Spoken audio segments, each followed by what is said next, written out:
Bueno, el día de hoy vamos a continuar entonces con la serie en el libro de Mateo y el sermón del día de hoy lleva por título El linaje mesiánico.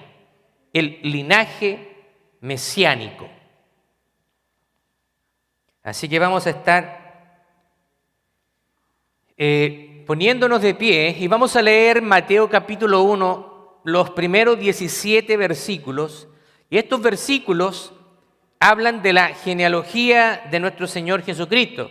Así que vamos a darle lectura. Si usted está conmigo, si ha traído Biblia o si no me sigue en pantalla, vamos a leer entonces estos 17 versículos en el nombre de nuestro Señor Jesucristo y bajo la bendición del Padre, Hijo y Espíritu Santo. Libro de la genealogía de Jesucristo, hijo de David, hijo de Abraham. Abraham engendró a Isaac, Isaac a Jacob, y Jacob a Judá y a sus hermanos. Judá engendró a Tamar, Tamar a Fares y a Zara, Fares a Esrom y Esrom a Aram. Aram engendró a Aminadab, Aminadab a Naasón y Naasón a Salmón. Salmón engendró a Rahab a Boz, de Rahab a Boz, y Boz engendró de Ruth a Obed, y Obed a Isaí. Isaí engendró al rey David, y el rey David engendró a Salomón, de la que fue mujer de Urías. Salomón engendró a Roboam, a Abías, y Abías a Asa, y Asa engendró a Josafat. Josafat a Joram, y Joram a Usías. Usías engendró a Jotam, Jotam a Acaz, Acaz a Ezequías. Ezequías engendró a Manasés, Manasés a Amón, Amón a Josías. Josías engendró a Jeconías y a sus hermanos en el tiempo de la deportación a Babilonia. Después de la deportación de Babilonia, Jeconías engendró a Salatiel y Salatiel a Zorobabel. Zorobabel engendró a Abiud, Abiud a Eliakim y Eliakim a Azor. Azor engendró a Sadoc, Sadoc a Akim y Akim a Eliud. Eliud engendró a Eleazar, Eleazar a Matán, Matán a Jacob, y Jacob engendró a José, marido de María, de la cual nació Jesús, llamado el Cristo. De manera que todas las generaciones desde Abraham hasta David son 14, desde David hasta la deportación de Babilonia 14, y desde la deportación a Babilonia hasta Cristo 14. Amén. Tome asiento, por favor. Tenemos que reconocer que cuando nosotros leemos estas genealogías, como que la tendencia es a saltarlas. Cuando usted está leyendo la Biblia y usted empieza en el libro de Mateo o en Lucas y ve estas genealogías, la tendencia de nosotros es a saltarlas porque parece que son nombres que ni siquiera podemos pronunciar bien, nombres antiguos y podríamos decir, pero ¿qué importancia tiene esa lectura en nuestra tiempo devocional con el Señor? Bueno, déjeme decirle que la genealogía está ahí con un propósito. Todo lo que ha sido escrito y ha sido dejado para nosotros tiene un propósito y hay algo que el Señor quiere entregarnos a través de todos estos nombres. Y vamos a descubrirlo el día de hoy. Solo para recordarles, el contexto de este evangelio es que Mateo, también conocido como Leví, es el escritor de este evangelio y fue recaudador de impuestos, quien se convirtió en un discípulo de Jesús. Y el propósito de Mateo es presentar a Jesús como el Rey prometido, como el Mesías a una audiencia judía. Así que me gustaría un poquito hablar acerca de la relevancia de la genealogía, porque nosotros tenemos que entender de que el Evangelio de Mateo lo estaba escribiendo para una audiencia judía. Ahora, para nosotros en el mundo occidental, las genealogías pueden ser aburridas y nuestra tendencia es a saltarlas cuando estamos leyendo. De hecho, yo me imagino que usted probablemente conozca la genealogía quizás hasta su abuelita, una generación más atrás, pero después de eso usted no tiene idea de sus antepasados. Por lo menos acá es bastante común. Yo no conozco antes de mi abuelo, no conozco familia, no tengo nociones de familia, por supuesto que la tengo, pero no había ese interés de conocer quién era mi tatarabuelo. En el mundo occidental no tenemos ese interés, pero para una audiencia judía eso era algo muy importante. Y nosotros podemos aprender mucho de estas genealogías y Dios las dejó ahí, como yo le decía, por una razón. Para los judíos las genealogías eran de mucha importancia y por algunas razones que yo le voy a dar. Primero, porque la genealogía entregaba identidad y pertenencia tribal. O sea, les daba la identidad de dónde ellos provenían y de qué tribu ellos pertenecían. Por ejemplo, solamente la tribu de Leví, ellos podían ejercer el sacerdocio en Israel. Así que para una familia sacerdotal era muy importante seguir muy detalladamente la genealogía de la familia, porque no podían poner a alguien en el sacerdocio que no tuviera el linaje de Leví, levítico. Segundo, las genealogías eran muy importantes porque significaban la esperanza mesiánica. Eso quiere decir que ellos estaban esperando al Mesías de la línea genealógica de David. Así que tenemos, con estos dos ejemplos, podemos ver que para los judíos seguir el linaje era muy importante. Mateo escribió para una audiencia judía con el siguiente propósito. Primero, probar que Jesús era el Mesías esperado y también que Él era el cumplimiento de las profecías dadas por los profetas en las Escrituras. También tenía en mente corregir los malos entendidos acerca del Mesías y mostrar que Jesús, el Mesías, no venía a establecer un reino político, sino más bien venía a establecer un reino espiritual. También el propósito de Mateo era fortalecer a los judíos creyentes en Jesús, ayudándolos a conectar su fe con las esperanzas mesiánicas y con la plenitud de las promesas que Dios había hecho a su pueblo a través de los profetas. Así que Mateo lo que hace es buscar a los judíos, llevar a los judíos a reconocer a Jesús como el cumplimiento de la esperanza mesiánica y la plenitud también de las promesas del Señor. Ahora, si usted es familiar con los evangelios, recuerde que tenemos 4 evangelios: Mateo, Marcos, Lucas y Juan. Los primeros 3, Mateo, Marcos y Lucas, se les llama los evangelios sinópticos, porque parece ser que los relatos son prácticamente idénticos, pero realmente no lo son y están escritos desde diferentes perspectivas. Eso quiere decir que la información que nos da Mateo, a veces Lucas no la da, pero Lucas nos da otra información. Así que tenemos 2 genealogías. Tenemos la genealogía de Lucas en el capítulo 3, versos 23 al 28, y tenemos esta genealogía que hemos acabado de leer en Mateo capítulo 1. Ahora, primero, me gustaría hablar un poquito de la genealogía de Jesús según Mateo. Esta se encuentra en el capítulo 1, del versículo 1 al 17. Y ahora, la genealogía en Mateo es una lista que comienza desde Abraham, el padre de la nación, hasta José, el esposo de María, pero quien no era el padre biológico de Jesús. Eso lo tenemos que tener muy claro, porque José no es el padre biológico de Jesús, porque Jesús fue concebido por el Espíritu Santo.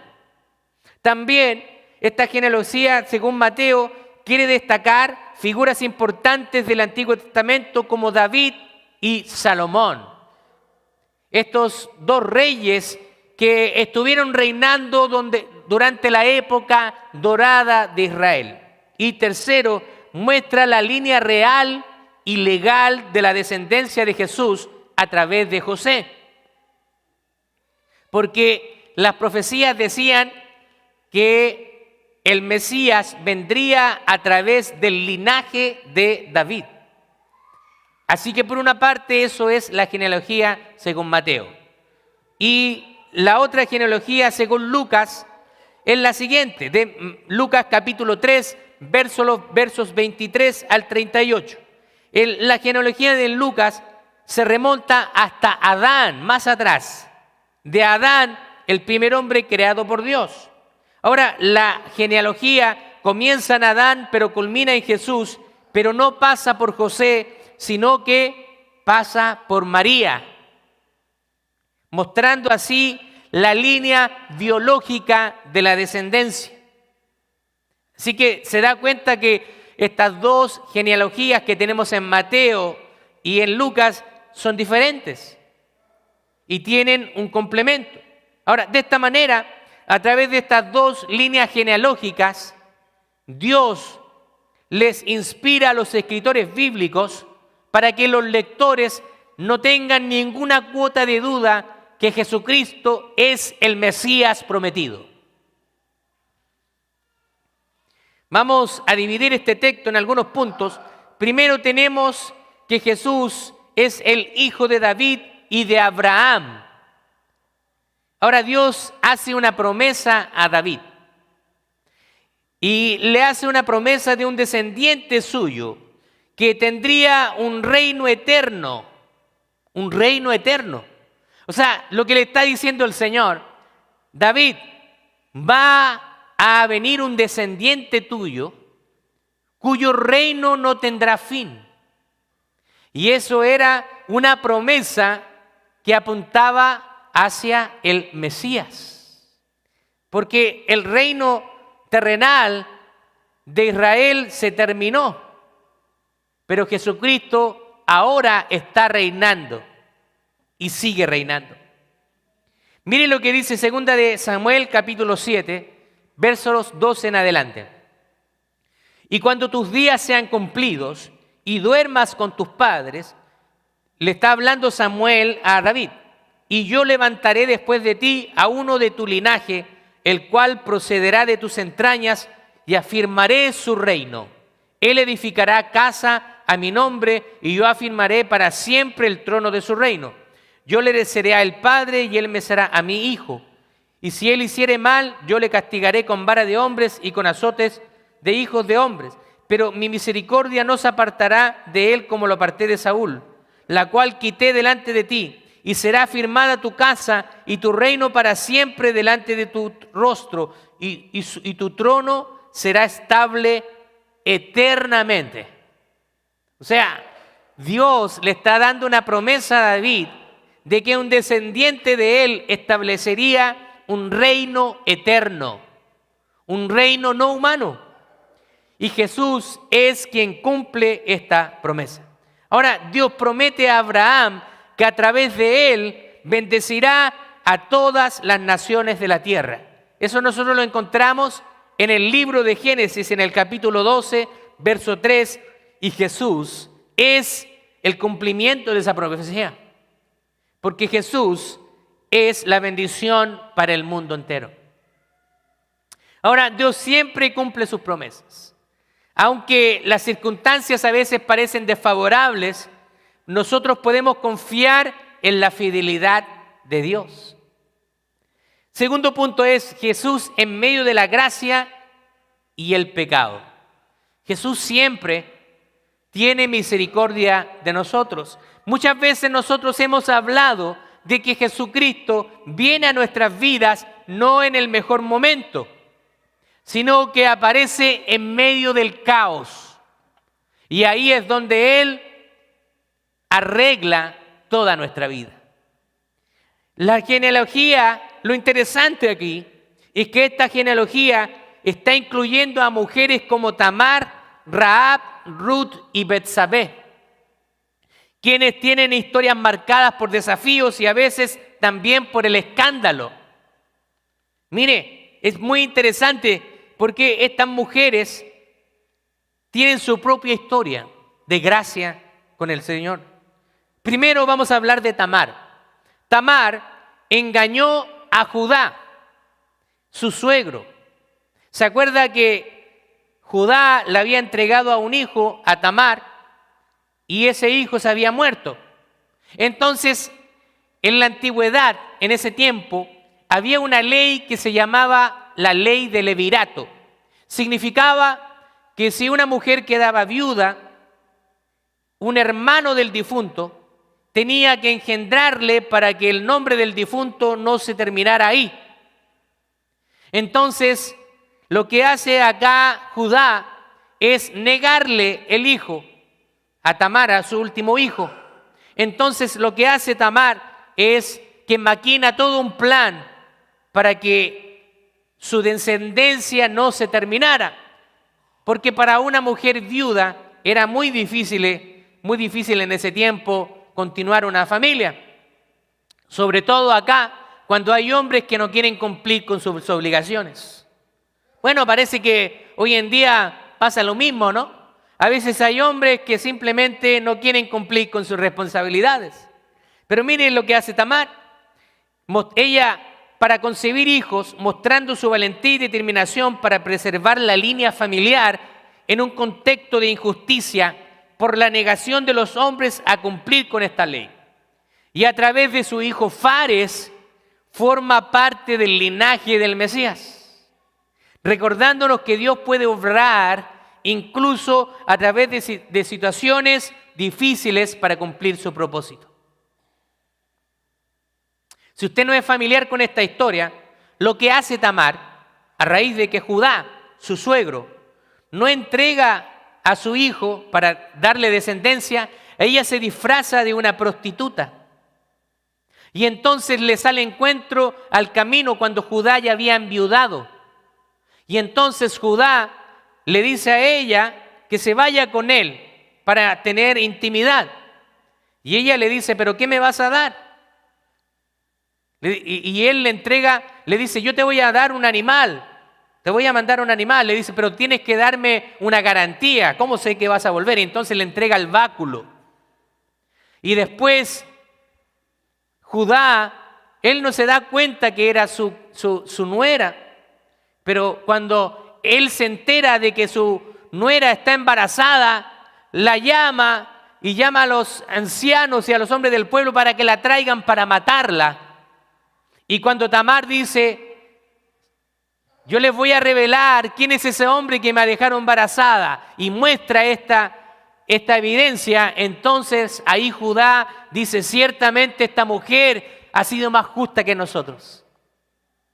Así que una mujer que se hace pasar por prostituta y que es engendrada por su suegro, ahora es parte del linaje mesiánico. La otra mujer es Rahab. Esta era una mujer cananea y prostituta de Jericó. Y ella demostró fe al esconder a los espías de Israel y confiar en el poder de Dios. Esta historia se encuentra en Josué capítulo 2. ¿Se acuerda cuando los espías fueron a mirar la ciudad, a espiar la ciudad de Jericó? Y entonces cuando se dieron cuenta, esta prostituta los esconde. Y ella entonces cuando vienen a buscar, no, ellos no están acá. Y entonces Dios ahora le dice a través de estas personas que ellos, por la acción que ella hizo, serían salvos ella y su familia cuando viniera la destrucción de la familia. Así que vemos a una mujer que es prostituta, que ahora es salvada y es añadida al pueblo de Dios como madre de Booz. Se integra en el linaje del Mesías, mostrando cómo la fe transforma vidas, trae salvación y nos da una nueva vida. Mire lo que dice 2 Corintios capítulo 5, verso 17. De modo que si alguno está en Cristo, nueva criatura es. Las cosas viejas pasaron, he aquí, son todas hechas nuevas. Cuando tú llegas a Cristo, cuando tú le entregas tu vida al Señor Jesús, entonces Él borra tu pasado y te hace una nueva criatura. Él hace un borrón y cuenta nueva y Él te dice, de ahora en adelante yo te voy a dar una vida nueva, una vida abundante. A veces el diablo, a veces tu familia, a veces tus amigos quieren recordarte tu pasado. ¿Sí o no? Muchas veces nos han querido recordar nuestro pasado, pero Cristo, Él ahora nos ha dado una nueva vida. Pero si tú antes eras así, eras un borracho, eras un ladrón, eras un mujeriego, eras un estafador. Y usted tiene que decir, ese es mi pasado. Ahora en Cristo yo soy una nueva criatura. También tenemos a Ruth. Ruth era una mujer moabita que dejó su tierra y a sus dioses para seguir al Dios de Israel y cuidar a su suegra Noemí. ¿Se acuerda de esa historia? De Noemí y Ruth. Noemí se había ido con su esposo, sus hijos, a la tierra de Moab, porque en la tierra de Israel había escasez. A veces buscamos en lugares equivocados, pero años después, ella enviuda, sus hijos mueren y solamente está ella en una tierra extranjera con sus 2 nueras. Y ella dice que ya no tengo nada más que hacer aquí, me voy a volver a Israel. Y entonces le dice a sus nueras, ustedes váyanse, hagan su vida, ustedes están jóvenes todavía, yo ya estoy vieja. El Todopoderoso me ha puesto en aflicción y en amargura, ya no me llamen Noemí, ahora llámenme Mara, amarga. Se había convertido en una mujer amarga por todo el sufrimiento. Pero vemos ahí que esta mujer moabita le dice, no, yo no te dejaré. Donde quiera que tú vayas, yo iré contigo. Tu pueblo será mi pueblo y tu Dios será mi Dios. Y al ver Noemí de que esta mujer estaba determinada, la dejó. Y volvió con ella a Israel. Ahora nosotros podemos ver acá una mujer extranjera, una moabita, que eran enemigos de Israel. Pero ahora esta mujer forma parte del pueblo de Dios. Siguiendo los sabios consejos de su suegra, ahora conoce a un pariente redentor llamado Booz. Y él la redime. Se casa con ella y ahora Ruth está en la línea, en el linaje del Mesías. Eso es maravilloso. Siempre Dios tiene un plan. La salvación viene de los judíos, pero Dios tenía en mente toda la humanidad.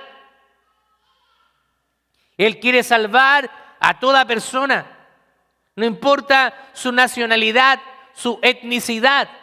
Dios quiere salvar a toda persona. También tenemos a Betsabé en el linaje. También otra mujer que está con escándalo, hay un escándalo ahí en su vida. Ella es conocida como la esposa de Urías. Y fue llevada por David al palacio. Para los que no conocen esta historia, los soldados de David estaban en guerra. Y uno de sus mejores hombres era Urías. Y David, mientras sus hombres estaban en guerra, él se había quedado en el palacio a hacer nada. Entonces, mientras hacía nada, él ve por el balcón y ve a una mujer que se está bañando y dice la palabra de Dios que la desea. Pero esa mujer era una mujer casada. Era la mujer de su mejor hombre, de uno de los más fieles, comandantes de David, que era Urías. Y entonces David la manda a traer y se acuesta con ella y Betsabé queda embarazada. Y cuando vuelve Urías, ella quiere intimidar para pasarle gato por liebre, como se dice. Pero estos soldados eran bien determinados. Mientras estaban en guerras, ellos decían, no voy a tocar mujer. Eran hombres muy determinados. mientras estaban en guerras, ellos no tenían intimidad sexual. Entonces, David dice, ¿qué vamos a hacer? Este hombre no quiere tocar a su mujer, se va a dar cuenta que está embarazada, hay que mandarlo a la guerra otra vez. Y lo manda a la guerra al frente a morir. Y Urías muere y él se queda con su mujer, Betsabé. Así que ahora tenemos a una mujer que David la toma en adulterio, pero que aún así la misericordia de Dios la incluye en el linaje mesiánico, porque a través de esta mujer nace Salomón, uno de los reyes más sabios de Israel, recordándonos que la gracia de Dios cubre incluso nuestras fallas más profundas. Si usted le ha fallado a Dios, usted puede pedirle perdón al Señor y Él lo va a limpiar, pero tiene que ser un arrepentimiento genuino, donde usted pide perdón y se aparta del pecado. Acá nosotros podemos ver algo que debemos considerar, y es que, escúcheme bien esto, porque muchas veces no estamos conscientes de esto. Aunque Dios perdona el pecado, las consecuencias no siempre pueden evitarse. Dios lo perdona, pero usted tiene que vivir las consecuencias de su pecado, porque se da cuenta que el pecado deja marcas. De hecho, en esta genealogía quedan indicios del pecado de David, porque en esa genealogía se dice, ya que nos dice que David engendró a Salomón, de la que fue mujer de Urías. Así que hasta en la genealogía está ahí un indicio del pecado de David. Por eso que nosotros tenemos que cuidarnos del pecado. El pecado nos deja marcas, nos deja huellas, que a veces nos van a acompañar muchos años.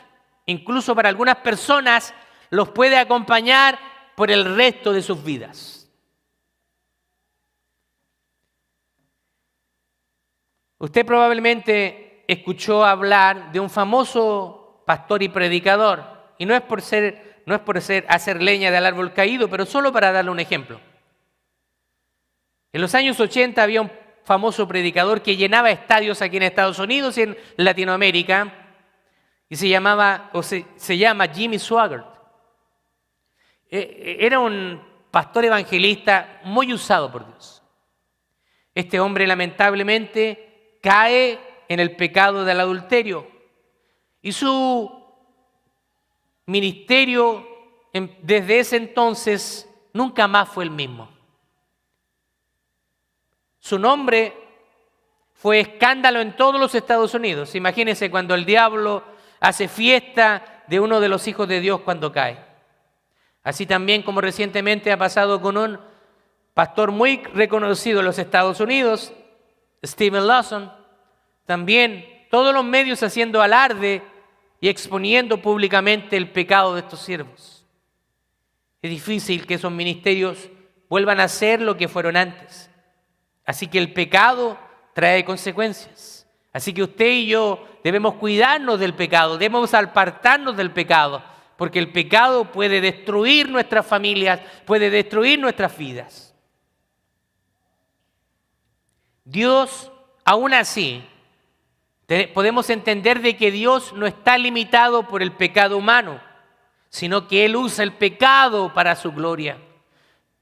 Él aún en el pecado, Él está dispuesto a redimir, a perdonar y sacar algo bueno del pecado, para darnos una enseñanza. Así que aquí hay un principio importante. Y déjame decirte que tu pasado no define tu futuro.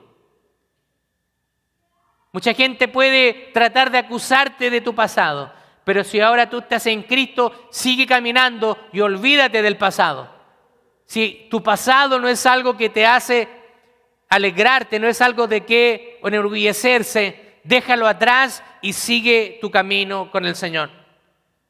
Dios puede redimir y usar cualquier vida para sus propósitos. Y por último, el último punto, Jesús es el cumplimiento de los tiempos perfectos de Dios. La división en 3 etapas. Primero, desde Abraham hasta David. Y durante el reinado de David, Israel tuvo su época de oro. Fue una nación poderosa y todos los pueblos lo miraban a Israel como Dios estaba con ellos. De otras naciones venían a escuchar la sabiduría de aquel rey llamado Salomón.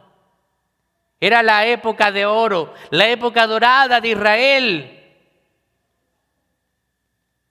Desde David hasta el exilio en Babilonia. Así que el pecado de Israel lo llevó de la gloria al exilio. Y del exilio a la servidumbre. El pecado solo nos hace perdernos las bendiciones de Dios. El pecado solamente nos trae pérdida, jamás nos va a traer ganancia.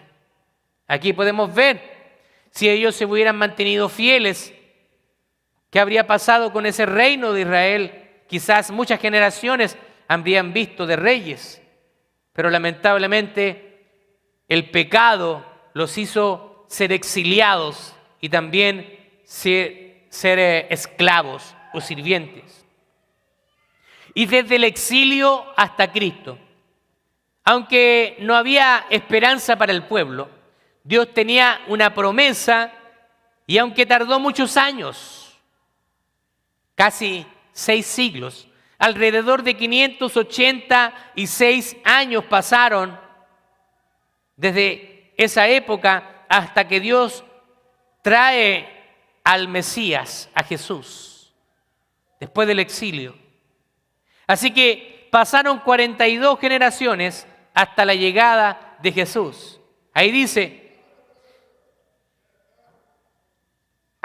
que pasaron 14 generaciones, luego 14 y 14, lo que nos da un total de 42 generaciones.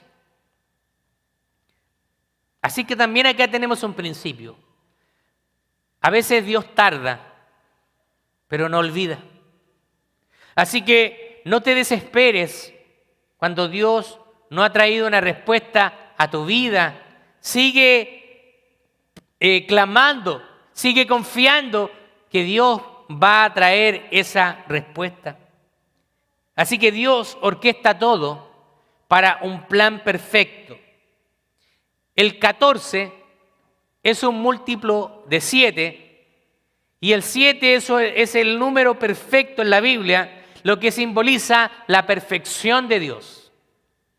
Usted podría aprender acerca de lo que se llama la numerología. Hay números que se repiten en la Biblia y esos números se repiten por una razón. Hay un mensaje que quiere entregarnos, incluso los números. Y aunque a veces no veamos el propósito de Dios, el tiempo de Dios es perfecto. Todas estas generaciones pasaron. 14, 14 y 14 generaciones. 42 generaciones. Pero finalmente el Mesías prometido en el Antiguo Testamento nació de una virgen. Porque Dios así lo había establecido. La genealogía de Jesús no es una simple lista de nombres, sino un testimonio de cómo Dios obra sobrenaturalmente para cumplir sus propósitos. En la genealogía de Jesús hay reyes, pero también hay prostitutas, hay extranjeras, hay gente común y corriente. Sin embargo, a través de ella vemos la misericordia de Dios, porque su gracia redime lo imperfecto y su control soberano sobre la historia se hace presente. ¿Se da cuenta que a través de la genealogía podemos ver el plan perfecto de Dios? Cuando estudiamos o escudriñamos la palabra de Dios, cuando nos profundizamos en la palabra de Dios, Dios nos enseña muchas cosas que podemos aplicar a nuestra vida. Quizás Dios te ha sacado de una familia disfuncional. Quizás no tuviste un padre presente. Quizás no tuviste una madre presente. Quizás tu padre golpeaba a tu madre. O tu madre no fue el mejor ejemplo para ti. Pero ¿sabes qué? Dios, el día de hoy, quiere redimirte. Quiere darte una nueva vida y quiere romper con esos patrones del pasado. Algunos le llaman maldiciones generacionales. Cuando hay un padre alcohólico, ese alcoholismo es el ejemplo que le da al hijo. Así que cuando hay un padre alcohólico, hay más de 90% de probabilidades de que el hijo salga alcohólico. Madres prostitutas que también hacen que sus hijas incursionen en la prostitución.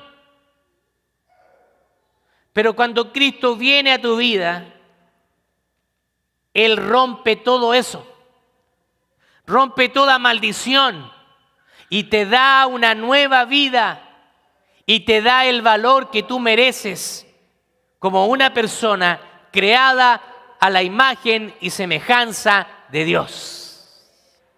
Gloria a Dios. Quiero darte algunas explicaciones prácticas, así que póneme mucha atención. Siempre lo digo, a lo mejor a usted le preguntan mañana de qué predicó el pastor. No tengo idea, quizás se le va a olvidar todo lo que he hablado hoy día, pero aunque se le olvide todo, me gusta que se quede al menos con estos puntos de aplicación, estos 3 puntos. Primero, confiemos en la fidelidad de Dios, quien cumple sus promesas. Nosotros, los seres humanos, a veces fallamos nuestras promesas. A veces prometemos ligeramente. A veces yo le he dicho a mi hija para salir del paso, papá, podemos salir el viernes. Y yo no la tomo en cuenta. Papá, podemos salir el viernes. Y a veces le digo, ya, bueno, vamos a salir el viernes. Y llega el viernes y yo me olvidé. Y ella me dice, papá, es viernes. Nosotros nos olvidamos de nuestras promesas, de nuestros compromisos. Pero ¿sabe qué? Dios nos olvida. Y si Dios te ha hablado una palabra, si Dios te ha prometido algo, Él lo va a cumplir. Él cumplió su plan a través de las generaciones y también va a cumplir el plan y las promesas en tu vida. Así que confiemos en la fidelidad de Dios. Segundo, recibamos el perdón y la gracia redentora de Dios. No importa tu pasado. Hay personas que a veces se autoflagelan con el pasado. ¿Pero por qué? Yo era así y a veces su pasado lo sigue condenando. Pero cuando tú estás en Cristo, Él te hace una nueva criatura. Dios puede usarte grandemente para sus propósitos. No importa lo que haya sido en el pasado. Pero ahora Dios quiere darte un nuevo futuro. Y por último, y esto es lo más que nos cuesta hacer, descansemos en el tiempo de Dios. A nosotros nos gustan las cosas, somos la generación del microondas. Nos gustan las cosas rápidas. Pero tenemos que aprender a esperar. Tenemos que aprender a descansar en el Señor.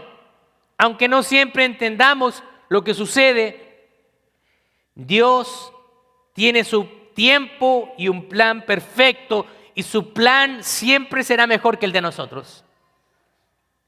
Pasaron siglos desde David hasta que llegó Jesús.